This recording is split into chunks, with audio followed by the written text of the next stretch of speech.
طبعا هذا الموضوع يعني سبق أن انطرح في عدة مناسبات، في عدة أحداث، يعني لفرض وإشاعة السلام، خصوصا أن هاي المنطقة بسبب عدم نيل الكرد لحقوقهم القومية أصبحت مصدر توترات، والموضوع يعود إلى قرون مضت لم ينل فيها الأكراد حقوقهم المشروعة في ظل، خصوصا في زمن الدولة العثمانية. تقسمت جغرافية كردستان إلى ولايات متعددة لم تحظى بدولة.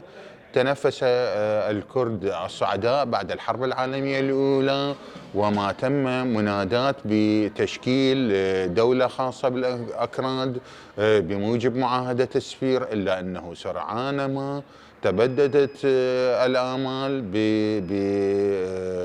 بإلغاء هذه المعاهدة وصدور معاهدة لوزان التي قضت على حلم الكرد، وبالتالي أصبحت منذ ذلك الوقت وامتداداتها ثورات وصراعات من أجل نيل الاستقلال أو الحقوق أو حق تقرير المصير، وتزامنت أكثر من ثورة أو حركة مسلحة في سبيل إحقاق حقوق الكرد. وبالتالي المسألة متجذرة وتطورت كثيرا، وأدى هذا الموضوع إلى خلل موجود في أمن الشرق الأوسط.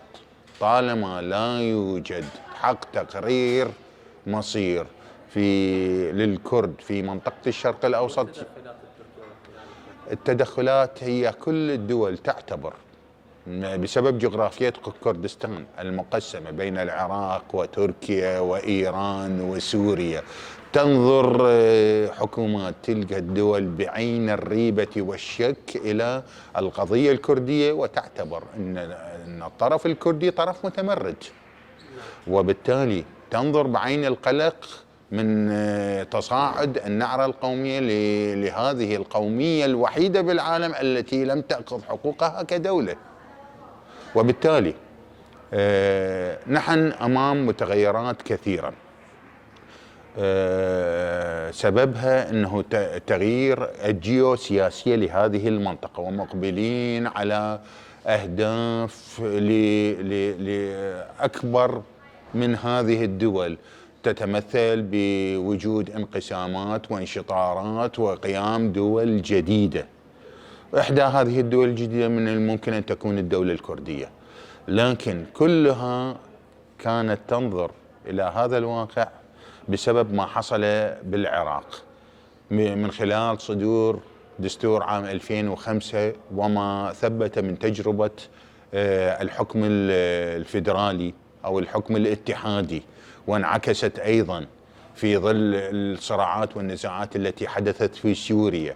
كذلك عدم وجود نية مثلا من الجانب الإيراني أو الجانب التركي لمنح الحقوق الفيدرالية أو الحكم الذاتي لشريحة واسعة من شعوبها متمثلة بالأكراد. عندما تم إلقاء القبض على الزعيم عبد الله أوجيالان تصورنا انهارت الحركة في تركيا، لكن بفضل وجود نظام مؤسساتي لهذا الحزب لا أثبتت ديمومته واستمراره، وزائدا وجود منظمات فاعلة تعمل في أوروبا في نطاق المجتمع المدني وحقوق الإنسان، لا جذرت هذا الفكر وتطور، وبالعكس أفكاره كمناضلين تدرس وتدرس في مدارس كثيرة، باعتباره أهم أيضا جزء من موضوع تبنيه للفكر اليساري.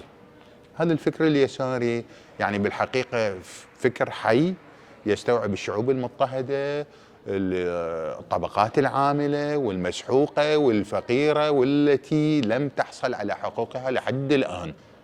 يعني هذا الفكر مع الاضطهاد القومي ولد نظرية جديدة، أنا أعتبرها نظرية على الإطار الفكر اليساري، بفعل أنه هاي مكنوا من تشكيل جهات يعني ذات تمويل ذاتي، يعني هي تمول نفسها بنفسها ولا تحتاج الى تمويل خارجي من خلال المنظمات والجهات اللي نشأت. حتى مثلا في شمال شرق سوريا اداره ذاتيه من اسمها، هي اداره ذاتيه باقتصادها الذاتي. نعم. بدون اي مساعدات، بدون اي هبات، بدون اي تمويل، هي تمول نفسها بنفسها. فهاي مفهوم الاداره الذاتيه نتيجة ما جايه من فراغ، نتيجه فكر، نتيجه ايديولوجيه، نتيجه ايمان بقضيه.